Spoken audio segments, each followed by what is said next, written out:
was a shooting at Safeway. January 8th, 2011, a day Tucson will never forget. The city immediately transformed due to tragedy. It looked like the guy had a semi-automatic pistol. He went in, he just started firing, and then he ran.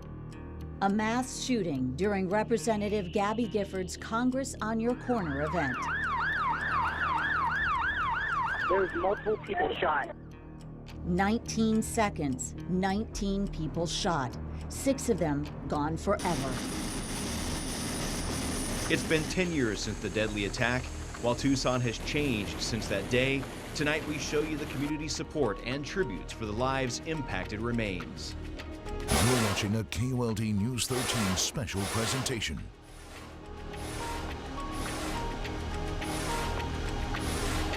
January 8th, Tucson's tribute and transformation. I'm here at Ina and Oracle, a busy intersection on the northwest side, filled with shops, restaurants, and of course, the Safeway grocery store. It's where Congresswoman Gabrielle Gifford scheduled a meeting with her constituents 10 years ago, and ultimately a gunman opened fire. We spoke with survivors, victims' families, and first responders who were here that day. And one thing we heard from all of them is how unique Tucson's response in the moments during and after the tragedy, unifying against the senseless act. That Saturday, as they had for 30 years, the Bowmans made a stop at Safeway. But on this day, the parking lot was crowded for a Congress on Your Corner event with Congresswoman Gabrielle Giffords. After deciding not to wait in line to meet Giffords and go inside, they were bagging Brussels sprouts when they heard the shots. With the third shot, my history was I was born on a ranch, so I know what gunshots were, and they weren't firecrackers. And so I turned and called Nancy, said, let's go. A car is reporting a shooting him out with a semi-automatic weapon. He shot it. And then the screaming started happening, and the people started running in saying they shot her, they shot her, they shot Gabby Giffords. David, a doctor, and Nancy, a nurse, dove into action. Him started doing mouth-to-mouth resuscitation and trying to breathe some life into someone that was taking their last breath. That victim was Judge John Roll, who, despite Nancy's best efforts, was one of 6 who died. Nancy has dedicated her life to making the world safer in their honor.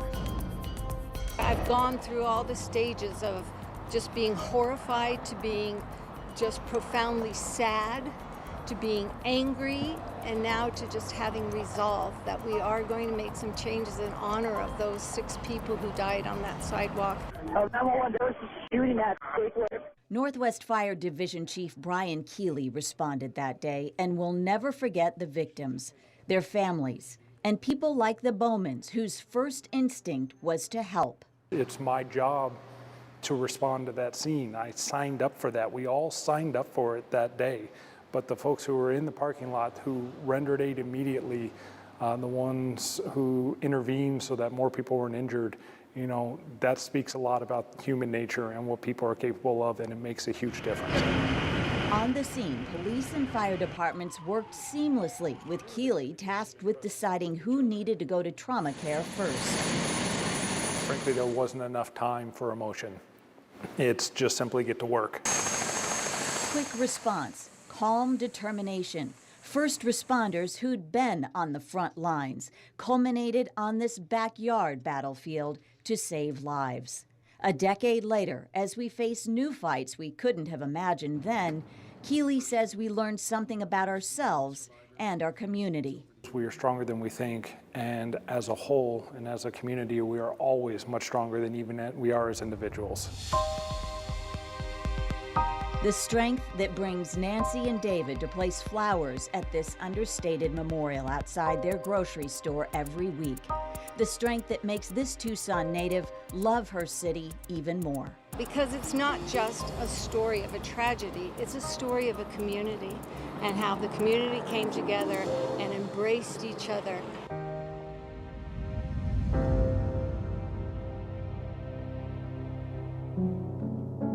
The community quickly gathered to pay tribute to the 6 lives lost and show support for the others fighting for their lives in the hospital.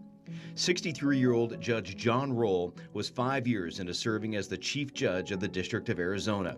76-year-old Dorothy Morris, known as Dot, loved to travel. Her husband George injured while trying to protect her from the bullets. 76-year-old Dorwin Stoddard died while protecting his wife. She was also injured. 79-year-old Phyllis Schneck centered her world around her 3 kids, grandkids, and great-grandchildren. 9-year-old Christina Taylor Green, the youngest killed in the shooting. A neighbor took her to the event thinking she would enjoy it. 30-year-old Gabe Zimmerman was Congresswoman Gabrielle Gifford's Director of Community Outreach and organized the Congress on Your Corner event. And these are historical. She saved everything. A bookcase filled with newspapers, magazines, and books, remembering moments of history. What is this? President Kennedy. Moments the world stood still. She's part of it. A trail with dust holds footsteps of hikers and runners, and the memory of a moment Tucson stood still. It didn't occur to me it would happen to us. There are trinkets and stones remembering lives that have lived on past their date. Family members remembering a son. Earlier in the week, I'd asked Gabe if we could do anything on Saturday, and he said, well, no, I've got a Congress on Your Corner event. Remembering a mother. And I honestly think God said, Phyllis, let's take a ride. Get her back with her husband, yeah. And my sister made the comment, I can just picture it. 1 minute she's standing there, and the next minute she's up in heaven with Dad. It was a day that changed their lives forever. While there is no way to forget what happened, family members want them to be remembered not for how they died, but how they lived. Phyllis Schneck, America's grandma, who would send recipes to a stranger, knit sweaters for school kids, and sew aprons to help others. She fed a village. Christmas cookies. Mom used to make over 120 dozen cookies every Christmas. 6 to 8 different types of cookies. A soul that has to be shared. You have to tell the world how great your mother was. Phyllis had a way with people, the same way Gabe Zimmerman seemed to have. A natural athlete who loved to be in nature, the type to run to help, instead of running away. Gabe Matthew Zimmerman, happy, athletic, outgoing, original. While Tucson stood still on January 8th, 2011, the impact these lives had did not. Their spirit continues. Gabe's dad runs a foundation, and Phyllis's family continues her love. It started out with something very bad, but a lot of good things came from it. The love they showed poured back tenfold by the community with memorials and gifts. One person committed a horrendous act, and thousands of people responded with kindness and support. The family hopes this, the impact that love has had in the past 10 years, goes on for 10 more. I just feel her with me, and I smile. There are memorials around the nation for the victims and survivors of the January 8th shooting. Phyllis Schneck has a bench by a lake in New Jersey where she used to love and sit and take in the scenery. And just south of Tucson, Gabe Zimmerman has a trailhead named after him. It's one of several memorials dedicated to Gabe and a favorite spot for his father, Ross. We'll have a list of all of these memorials on our website. Today marked the formal dedication of the January 8th memorial here at El Presidio Park. And for its 2 designers, it's a place of spirituality, of reflection, and of course, of mourning. But it's also a celebration of life. Memorials are, really unique project type, and it really requires, many layers of meaning. For architects Tina Chi and Mark Sillette, those layers of meaning are spread throughout the January 8th memorial, starting with its shape. We visited the museum, the historical museum where the artifacts were, and so we drew inspiration. I think, particularly, for me, one of the things that was inspirational was this chain, this paper chain that was made. Chi's design mimicked that paper chain with one notable exception. Seen from above, the memorial would resemble one single chain link broken in half. We recognized that this very beautiful shape was representing the arms of the community of Tucson, protecting, hugging, comforting the people who were killed, the people, the family members, the people who were killed, and the people who survived. While most memorials only list names of those affected by the tragedy, Chi and Celette went one step further. We developed this idea of using symbols to talk about the story, because that would allow us to say a lot more than words. It would be a universal language. Symbols like a hummingbird for Judge John Roll.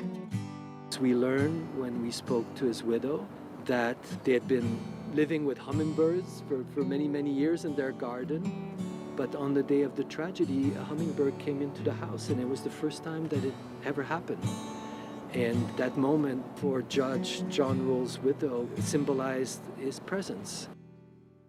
Other details represent Tucson in a greater context. 32 lanterns light the path, each adorned with a symbol representing a point in southern Arizona history, while local stone paints the shell of what she calls the living wall, rising and falling like a mountain in the Sonoran Desert. We're so really proud of this, and we truly hope, people will understand it and, find beauty and peace and harmony for themselves.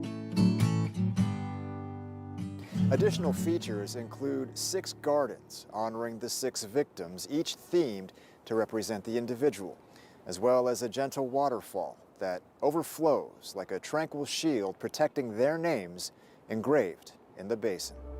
Survivors of the shooting still carry scars, both physical and emotional. And while the psychological wounds can't be seen, the pain is still there today, just as much as it was 10 years ago. Sometimes it seemed like only yesterday, to be honest with you, because the impact emotionally on all of us was so incredible and so deep. Ron Barber was Congresswoman Gabrielle Gifford's right-hand man. On January 8th, 2011, he was standing right next to her when the gunman opened fire. He lunged towards Gabby and shot her in the head, and she went down. And then he turned the gun on me, and I thought, I could hear the pop, pop, pop sound, of the bullets. And I went down. Lying in a pool of blood, he'd been shot twice. As it turned out, it had this really strange trajectory. It just went down the side of my cheek and came out the back. And I was told it missed my carotid artery by about 1 millimeter, so that would have been it right there. But it was the gunshot wound to his leg that nearly killed him. A woman who had just finished shopping rushed to his side. Her name was Anna, but you could call her an angel. If it hadn't been for her, I think I would have died. And she was the one that put her hands on my thigh where the vein had been severed. And I was just gushing blood, as you can imagine. So she, with her bare hands, was doing her best to suppress the bleeding. Ron was loaded into a medical helicopter and flown to UMC, where his family urged him to seek professional help to deal with the horrific shooting. Within days, he was diagnosed with post-traumatic stress disorder. Mental health problem is not a stigma. It's just like any other illness. It may affect you differently, but we don't talk about it, mental illness, in the same way we talk about diabetes or heart problems, and we really should. Months after the shooting, Ron went back to work and vowed to become a voice for those living with PTSD. My staff weren't too keen because, people will cast aspersions about you and can you really do the job when you have PTSD? Elected to Congress in 2014, Ron became a voice for veterans battling their own mental demons. I thought I was doing a pretty good job. I wanted people to know that it is not a life sentence. In other words, you're going to be doing okay if you get treatment. Championing the cause to get help because he understands their struggles. And it's because they don't get treatment. They come home, they remember the war that they just fought in, and their families maybe are distant from them, can't relate to them. I know from my own symptoms that it was hard to be around. Now, 10 years later, I asked Ron if he hates the man who committed this unspeakable crime. No, I don't hate him. I really don't. But the shooter had serious mental illness, which went undiagnosed and untreated. Ron says when the shooter was treated during his restoration of competency, he showed remorse for the first time. I believe he would not have done that shooting had he gotten treatment. We have a caller who believes that Gabrielle Giffords was shot. When Mark Kelly heard the news that his wife had been shot, he was in Houston training for his 4th and final space shuttle mission. And I was on an airplane in 45 minutes on my way here. Since he arrived back in Tucson those 10 years ago, he has been a constant presence at Gabby's side, holding her hand while she fought for her life, not letting go as she made the short ambulance trip just days after the shooting from the hospital to the airport to continue her rehabilitation in Houston, a route filled with thousands of Tucson well-wishers. I remember she could hear the people. She couldn't see because she was on a stretcher, but she could hear all the people that were lined up. It was quite the moment. And I just remember some, tears running down her face right there in the ambulance. Hand in hand, Mark stayed by Gabby's side when she briefly returned to Congress.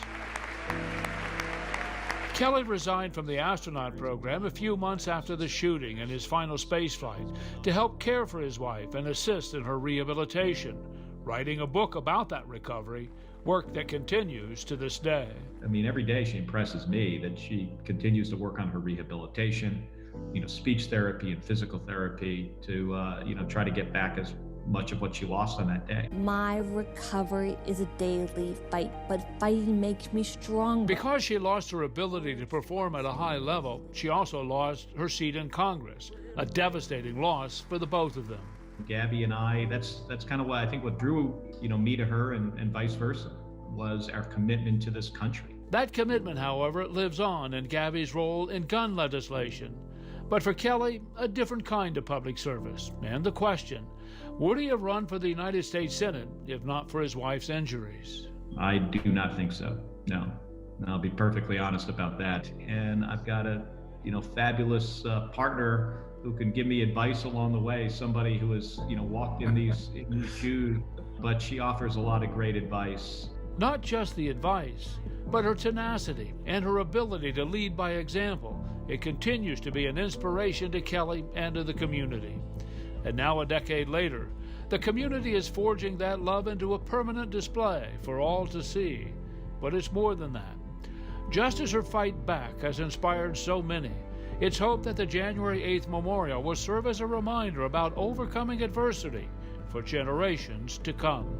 It's so important that, when something bad happens, you pick yourself up, you figure out ways to do better, and you try to come together, as a team and as a community. A team like Kelly and Giffords. I was the one talking to her when the shots broke out. Doris and Jim Tucker were standing on either side of Congresswoman Gabrielle Giffords when shots rang out. Jim was hit. Doris spared. There's multiple people shot. Okay. The tragedy pushed their lives on a different trajectory. Jim wrote and spoke publicly about that day. He had to give up a job, and physical therapy is still a big part of his life. It's a hobby, but also made it kind of a form of therapy as well. While they have felt overwhelming support from most people, they said one of the untold stories in their lives since then is the shocking reaction they get from some. They've said, well, if you were standing right next to her, why didn't you step forward and intercept the shooter and prevent Gabby from being shot?